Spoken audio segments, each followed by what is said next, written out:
भारत विश्व की प्राचीनतम संस्कृतियों में से एक। यहाँ की अनुकूल एवं समृद्ध भौगोलिक परिस्थिति मानव प्रकृति द्वारा दिया गया अनूठा वरदान। इसी निसर्ग संपदा के वरदान से कृषि संस्कृति जन्मी, फली और फूली। परस्पर अवलंबन और संयुक्त परिवार व्यवस्था कृषि संस्कृति की ही देन है। बुजुर्गों के अनुभव और ज्ञान को विशेष महत्व प्राप्त था, जिसके कारण उनका बड़ा सम्मान किया जाता था। समय के चलते औद्योगिक क्रांति आई और अपने साथ कई बदलाव लाई। औद्योगिक संस्कृति ने कृषि संस्कृति को पीछे छोड़ दिया। वैश्वीकरण के बाद तकनीकी ज्ञान और इंटरनेट के वैश्विक नेटवर्क से हमारा जीवन गतिमान और स्पर्धात्मक बन गया। दुनिया भर की जानकारी घर बैठे ऑनलाइन मिलने से बुजुर्गों के अनुभव और ज्ञान का महत्व कम होने लगा और औद्योगिक संस्कृति में पैसा ही सबसे अहम चीज बन गई। उम्र के अनुसार स्पर्धात्मक क्षमता कम होने से वरिष्ठ नागरिक उदासीन हो रहे हैं। अधिकांश वरिष्ठ नागरिकों को कमजोर आर्थिक स्थिति के कारण जीवन बोझ लगने लगा है। इन बदलावों से हमारे जीवन में क्या परिवर्तन आया है, क्या है आज की वस्तु स्थिति, आइए इसे एक एनालॉजी के माध्यम से समझते हैं। अवसर और संसाधनों की कमी होना अपने आप में एक बड़ी समस्या है।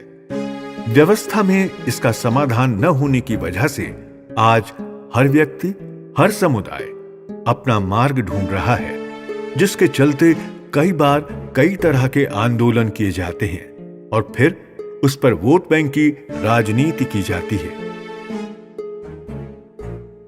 जाति, धर्म, प्रांत, भाषा, लिंग भेद के कारण भारतीय समाज विखंडित हो रहा है।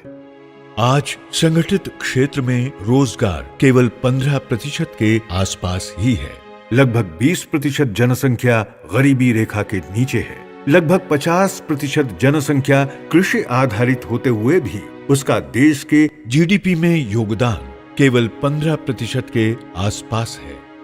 ये बातें देश की आर्थिक विषमता को दर्शाती हैं। इस विषमता का सीधा परिणाम ग्रामीण क्षेत्र पर दिखाई दे रहा है। गांव का युवा रोजगार, संसाधन और बुनियादी सुविधाओं से वंचित रह जाता है, जिसके कारण गांव का युवा रोजगार की तलाश में शहरों, महानगरों की राह पकड़ता है, जिससे परिवार पीछे छूट जाते हैं और घर के बुजुर्ग खुद को निर्बल और असहाय समझने लगते हैं। इन सामाजिक विभाजनों से समाज में अस्थिरता बढ़ रही है, जिसके कारण हैप्पीनेस इंडेक्स की सूची में भारत का स्थान 144वें क्रमांक पर आ गया है। राष्ट्र के निर्माण में वरिष्ठ नागरिकों के योगदान को नकारा नहीं जा सकता, चाहे वो अप्रत्यक्ष या प्रत्यक्ष करों के भुगतान के रूप में हो, कानून और व्यवस्था के परिपालन में हो, या फिर अपने बच्चों का 18 वर्ष की आयु तक के परिपोषण का हो, क्योंकि इसके पश्चात ही वह बच्चा कानूनन मानव संसाधन बन सकता है। और वैसे भी इनकी जरूरतें क्या है? आत्मसम्मान से जीने के लिए एक व्यवस्था, सेहत के लिए थोड़ा सा अच्छा खाना और आरोग्य व्यवस्था। मौत के डर को समझा जा सकता है, परंतु जीने का डर एक वास्तविकता बन चुकी है। ये एक कड़वा सच है।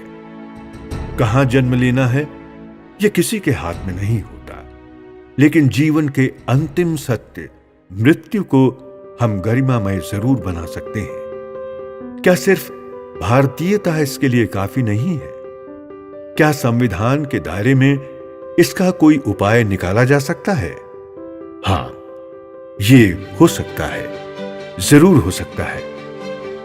अर्थ क्रांति प्रस्तुत करता है वरिष्ठ नागरिक राष्ट्रीय संपदा प्रस्ताव।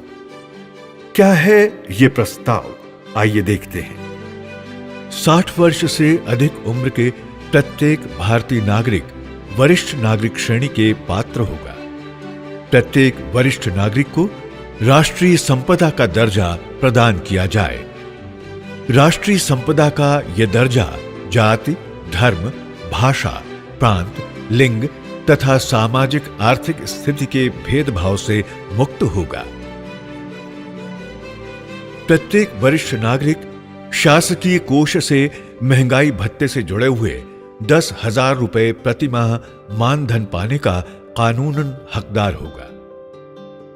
संदर्भ सन 2019 प्रति व्यक्ति प्रति वर्ष राष्ट्रीय आय 1,26,000 रुपए।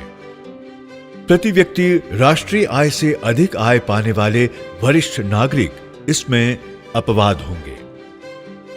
प्रत्येक वरिष्ठ नागरिक सभी सामाजिक सेवाओं तथा व्यवस्थाओं में विशेष श्रेणी के कानूनन हकदार होंगे, जैसे परिवहन, आरोग्य, निजी संरक्षण आदि सेवाएं, पैदल मार्ग, शौचालय, बाग बगीचे, पुस्तकालय, मनोरंजन केंद्र आदि व्यवस्थाएं।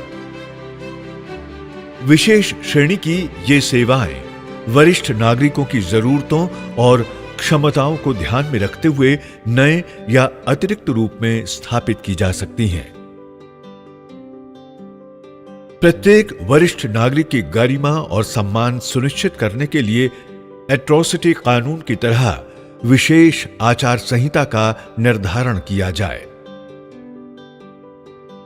इस प्रस्ताव के प्रभावी क्रियान्वयन के लिए केंद्र एवं राज्य सरकार द्वारा कैबिनेट स्तर पर स्वतंत्र वरिष्ठ नागरिक सम्मान मंत्रालय की स्थापना की जाए। प्रत्येक वरिष्ठ नागरिक के जीवन में यह प्रस्ताव खुशहाली लाएगा और उनकी जीवन संध्या को सुनहरी बनाएगा। आज लगभग 14 लाख रेल कर्मचारियों के लिए स्वतंत्र मंत्रालय है। लगभग 15 लाख सेना कर्मियों के लिए स्वतंत्र मंत्रालय है।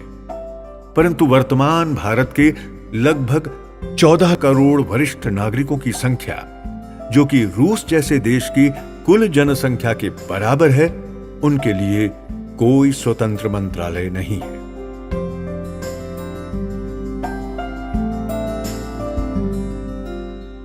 इतनी बड़ी संख्या एक प्रभावी वोट बैंक साबित हो सकती है, जो कि निश्चित ही देश का राजनैतिक भविष्य तय कर सकती है। जो भी राजनीतिक दल इस प्रस्ताव को स्वीकार करेगा, ये वोट बैंक उसका समर्थन करेगा। इससे लाभार्थियों की सकारात्मक ऊर्जा भी बनी रहेगी। ये प्रस्ताव स्त्री पुरुष तथा जाति के भेदभाव से मुक्त और सर्वसमावेशक होने के कारण सामाजिक समरसता स्थापित करने के लिए कारगर उपाय सिद्ध होगा। इसके साथ ही आज का युवा भी भविष्य की चिंता से मुक्त होगा।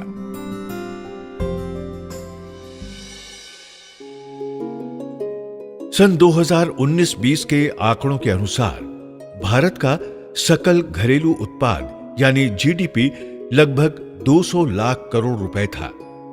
पर्याप्त आय पाने वाले वरिष्ठ नागरिकों को छोड़कर लगभग 11 करोड़ लाभार्थियों को प्रति व्यक्ति प्रति माह 10,000 रुपए मानदेय का प्रावधान करना होगा, जो कि जीडीपी का लगभग 7% ही होगा।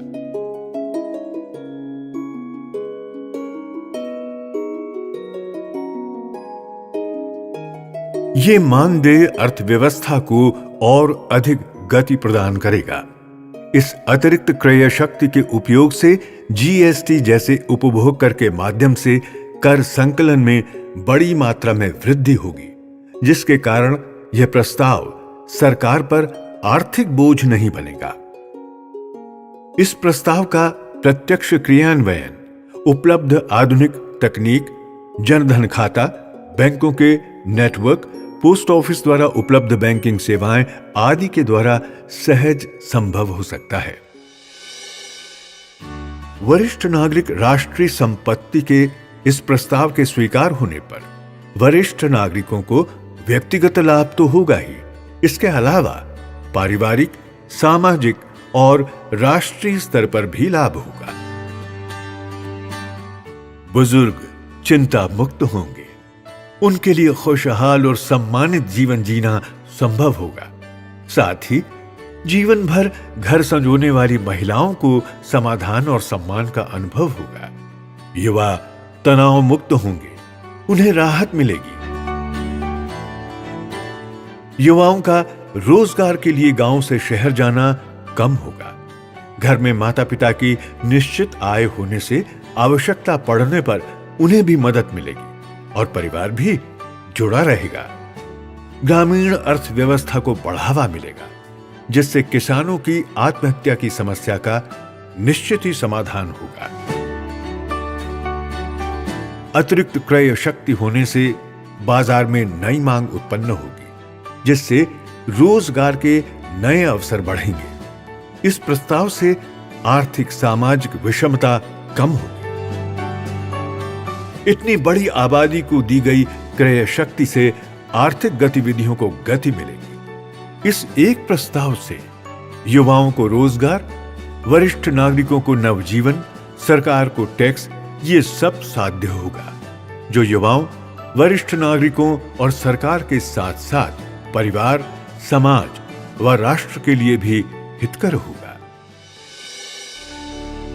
ये भारत की $5 ट्रिलियन इकोनॉमी का स्वप्न साकार करने में कारगर कदम सिद्ध होगा। टूटता और बिखरता भारतीय समाज एकता और अखंडता की दिशा में आगे बढ़ेगा। भारत की एक प्रगतिशील समाज के रूप में पहचान कायम होगी।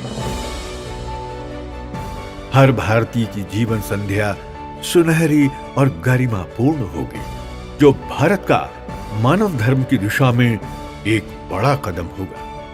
और ऐसा शक्तिशाली भारत ही विश्व स्तर पर वसुधैव कुटुंबकम की दिशा में सामर्थ्यपूर्ण नेतृत्व कर सकेगा।